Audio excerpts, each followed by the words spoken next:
Hi guys, అందరూ ఎలా ఉన్నారు? నార్మల్గా మనకి కోల్డ్ అండ్ కాఫ్ అయినప్పుడు థ్రోట్లో చాలా అన్ఈజీగా ఉంటుంది. అసలు అది ట్యాబ్లెట్స్ తీసుకున్నా క్లియర్ అవ్వదు. అప్పుడు ఏం చేయాలి అని అంటే, మనం మిల్క్లో పెప్పర్ అదే మిరియాలు కొంచెం మిక్సీ పట్టేసుకోవాలి. కొంచెం పసుపు యాడ్ చేసుకోవాలి. పసుపు మరీ ఎక్కువ యాడ్ చేయకూడదు, లేకపోతే పసుపు ఫ్లేవర్ ఎక్కువ వస్తుంది అనమాట. బాగా బాయిల్ చేసిన తర్వాత వాటిని వడగట్టుకోవాలి. పెప్పర్ ఎంత క్వాంటిటీలో వేయాలి అంటే, నార్మల్గా మీ థ్రోట్ తాగినప్పుడు మీకు ఘాటు తెలియాలి థ్రోట్కి.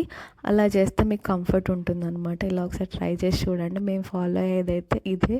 చాలా రిలీఫ్ ఉంటుంది కాఫ్ అండ్ కోల్డ్ అయినప్పుడు. Please do like, share and subscribe.